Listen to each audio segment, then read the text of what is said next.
I'm Vincent, in case you never seen me before, physically or whatever. So that it's my pleasure that to be provide two update in one go, because it's two quite a similar product. And then we'll also have an update so that we done it in one go. The thing currently you see is actually one of our e-learning system that we use to host this content. Where after the event you can download it. If in case that someone had been asked something in specific, after we answer, we will update the particular questions and answer into this place, so you download together with the answer as well. For the certificate, because they have a 2-hour certificate for those who do the CPD, so they will be issued under your name and email address, and then we'll send to you after the event. I will do opening mainly touching a bit on the AST, the application security testing, the market change and challenge. And also we'll be touching also another very relevant topic most of people keep asking during these 2 years regarding in the cloud migrations and what it will help on the standard requirement and specific control that these two products may help to be in compliance. Of course, the main topic we're talking is focusing on the Thunderscan, the SAST tool, and the Webstrike. The DAST tool that related to the use case. So, of course, we will, because there are some people is a bit new, so I will cover some product overview, some related changes, and then the roadmap for this year. Yes, we are talking about the roadmap. So, at least after that, you have a much more clean idea on that, what is coming on the you will expected the features in case that you are rolling out certain things with your customer or your internal customer, you know that when the feature will be in play for you to schedule on planning for your project and so on. Then of course we Q&A, then we were closing this section. Greeting. Welcome to join us for the section on the static application security testing. We will be use the section to cover for SAST with the Thunderscan.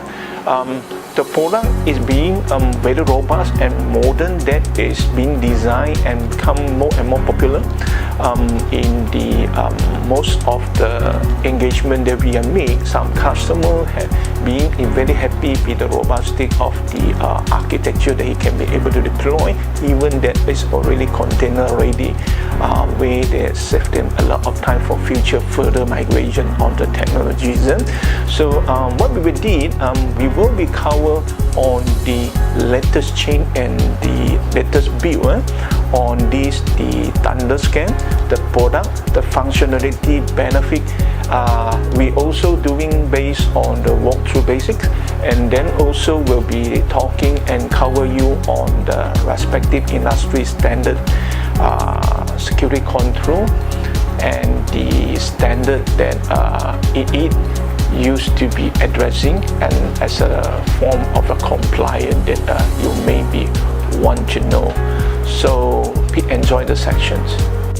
AST market change and challenge, because security testing too is a very broad market. So we in this section, based on the two products that update we want to do, I need to narrow it into the application security testing. You all know that the market review done for so many years, you know that the security testing market depends on the scope. It can be further divided into a very different way. Some is by the industry vertical market for government, and then for the bank, for IT, telco.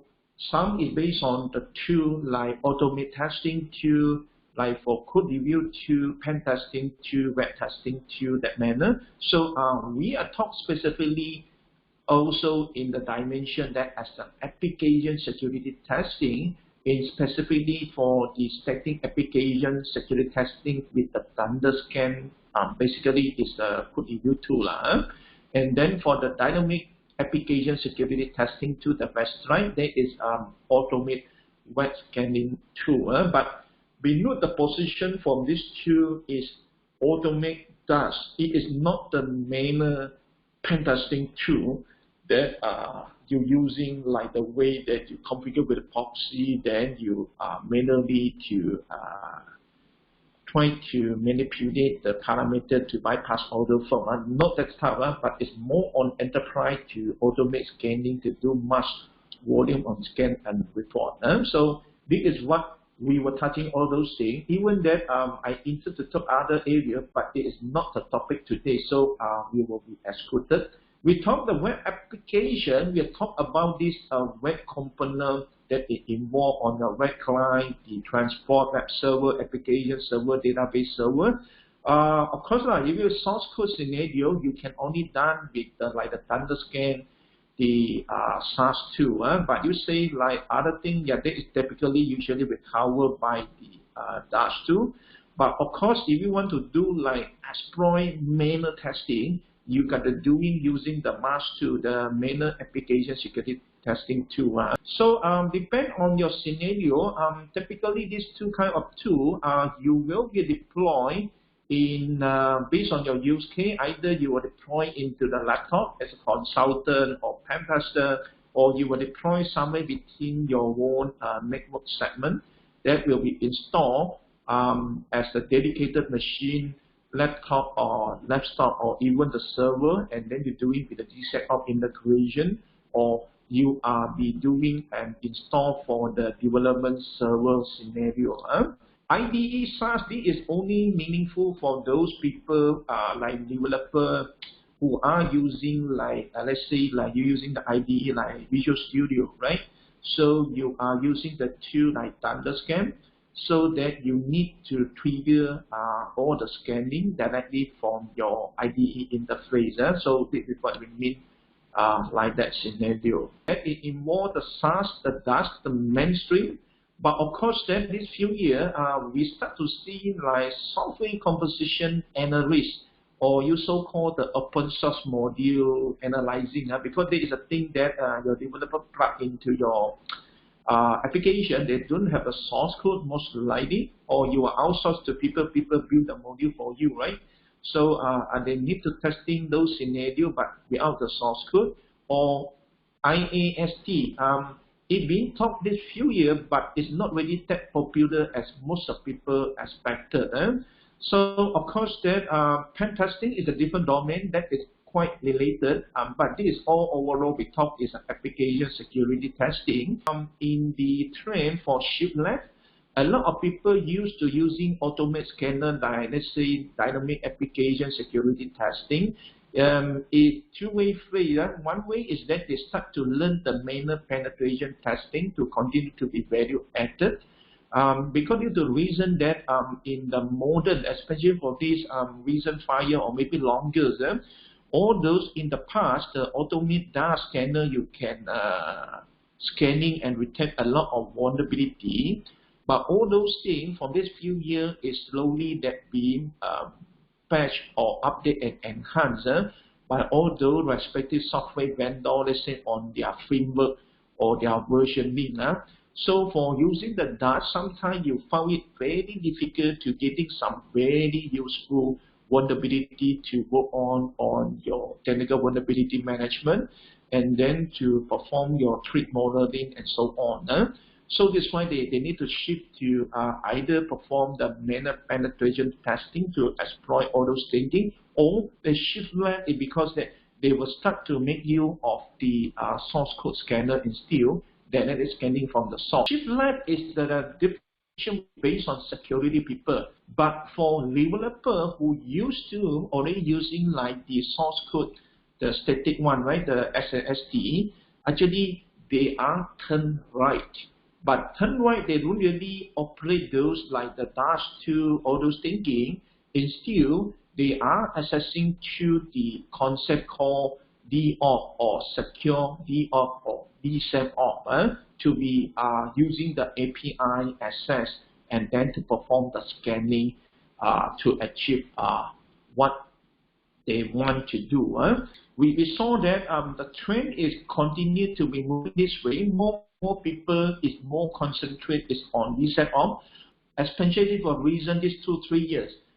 Even the Magic Garden, the criteria for ranking the vendor, scoring them, right, is also based on whether that particular tool have the capability to be DevSecOps, or whether that the vendor have the draw engine capability. It means that he can do DAST and SAST. It will be touching only 3 change. They have a lot. I just talked 3 vendor lost patience because product leadership forever is hard for every product forever, because they were running out of the innovation.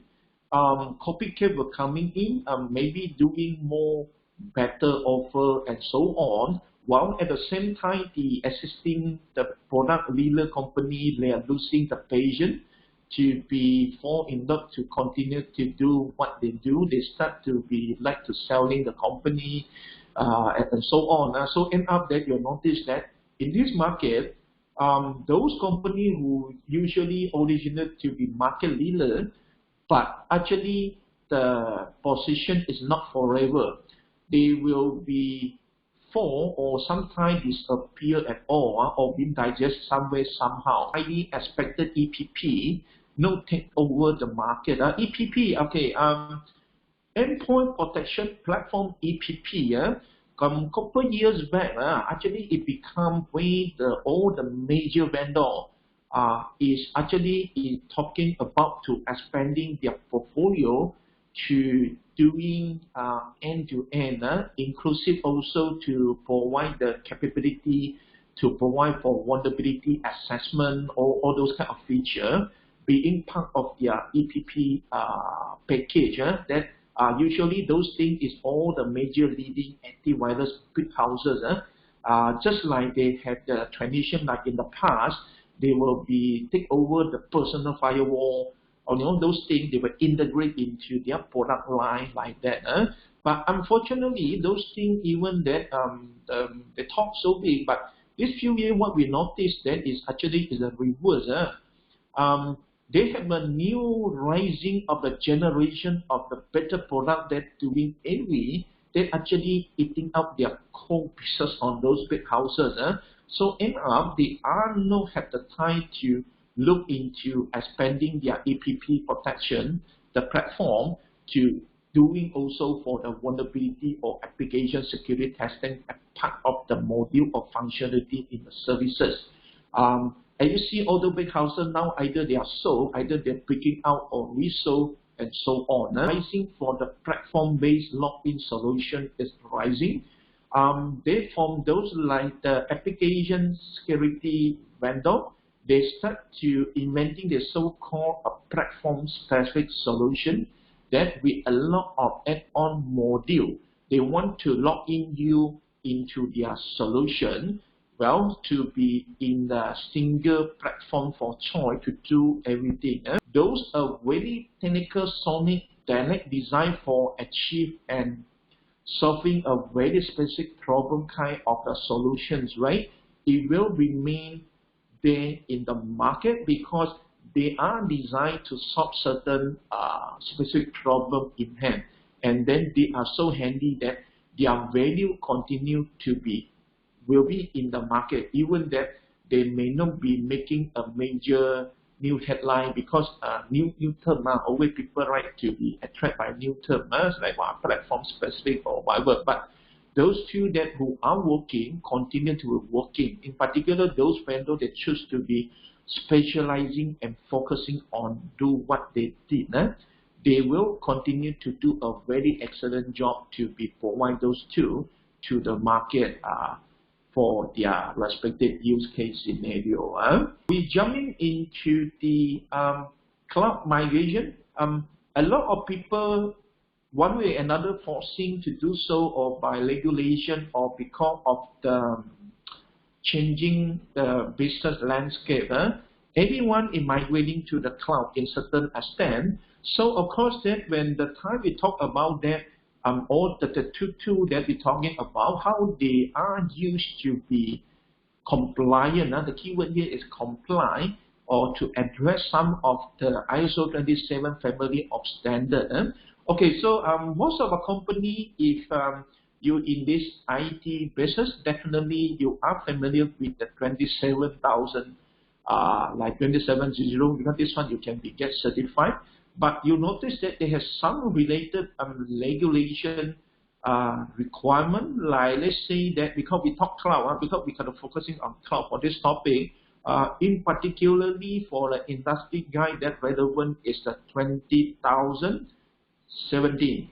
That is for information security control for cloud service, and then for the 18, protection for PII, right? In public cloud, acting as the pipe processor. In particularly that you are hosted your thing in the public cloud, that you will involve some very sensitive customer information, right? So they have some industry guide and and then the general guideline and the requirement that it tie up together. I just quickly go to, because this is not the time that we're talking in a very detail in all those ISO standard. So I just review what is relevant for this topic is that, of course, it's the 20,017, right? So the guideline that provide for the security control to the provision and use of the cloud service. Actually, every customer who are migration or will be quite do a lot of things in there. Actually, if you have a chance, you should have getting a copy of this industry standard, because this is something you may need to know for the impact and how you can address all those thinking. It provides the implementation guideline for the security control based on 20,7002, right? For the information security control, right? And then it will contribute to your ISMS. So this is how this all work together.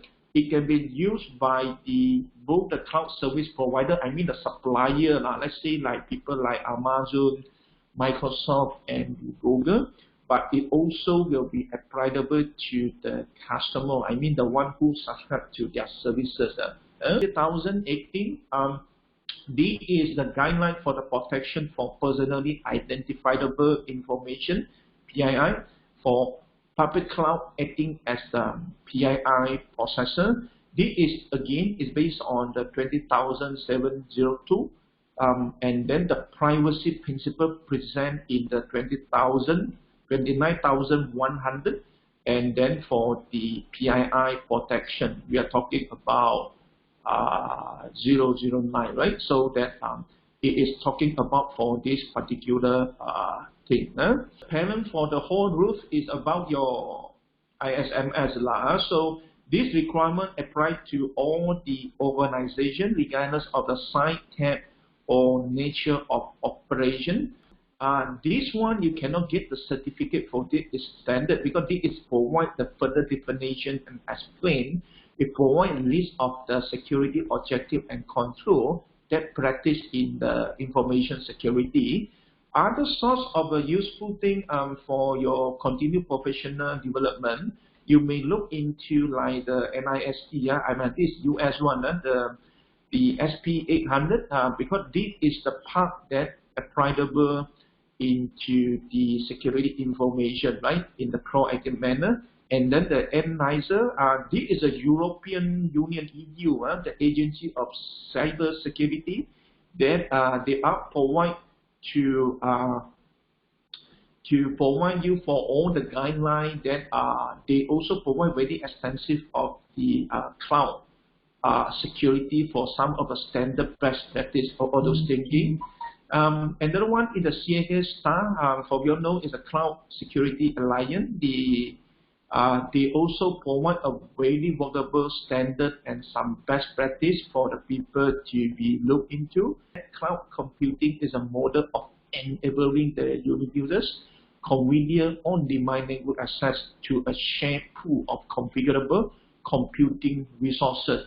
And then you give us some example network server storage application and service that can be roughly provisioned, right, and released with minimum management effort or sales provider interaction. This one so far is one of very good definition that you provide all the things you want to know in the different And then from here, you know that they have an infrastructure as a services, platform as a services, and a software as a services different based on the service model. And then from here, you know the characteristic is the on-demand sales services board network access because it's cloud computing capability over the network. They also have a characteristic of a resource pooling, flexible resource pool, right? For multiple consumers with a different virtual and physical demand on resources. Rapid elasticity because that it will be able to elastic provision and release capability, and sometime on the automation. So, and then the major services, typically if you subscribe for those services, it's billable to the customer based on the resources usage. So application security testing or security testing, well, when the time you're touching on the cloud security, what area you can use, it highly depends on which service model that your company or you plan to be involved in, or your client to be involved in scenario. If you are the traditional IT or cloud, because basically everything you manage, yes, you can do everything in this area on the orange colors. However, if you are subscribed to the infrastructure as a service with those vendors, you have certain things is not under you manage. So that means you cannot test. You can only test from your OS up to your application. So this is the yellow. And then therefore, if you subscribe for platform as a service, well, you have less things to be able to test and still. It's your application and data, because the rest of things is managed by your vendor, the cloud service provider. And if you are software as a service customer, practically then you cannot test the thing unless you have very special arrangement or contract with those service provider with the reason you want to test. If not, practically this thing is not belong to you at all. So I hope that using this, I'm very quick to tell you about the cloud scenario and what is the big differences if you're using those application security testing tool. Which area you most likely it will be have value, which area may not be have value because of the cloud security, and then the scenario a bit different than like the traditional IT or private cloud that you manage everything yourselves. You see those things in the unless you're a provider then you see the red color one. But most of people is saying you are the customer, enterprise customer for using all those provider things. The thing that you can test actually from this particular slide, it gives you a very clear-cut understanding the testing code and area already. Now, maybe that you're already in the halfway or while in the journey for the cloud migration, then your cloud security program implementation and management framework, you definitely will have some of the elements that you see in this slide. You got to define, establish, design, implement, operate, and monitor. And then for the application security testing tool, of course, besides the very always their role or contribution is for your security testing, and then for measure, and then for using the data to continue improvement, for your security awareness and training, from your post-event incident, the management response and learn the lesson from after the event. You actually can making use of the tool. The input is not doing everything. The input to your, let's say, like your security risk management, for your policy formulation, and then decide the role and responsibility, and so far and so on. And then of course that is based on the implementation of the ready cloud specific control in case that your site is pursued or you are working in the content in the cloud security scenario. Like Thunderscan, Webstrike for this scenario, right? Where is the area in the high picture? It may fit into your higher picture of the information security standard requirement or using for very specific ways.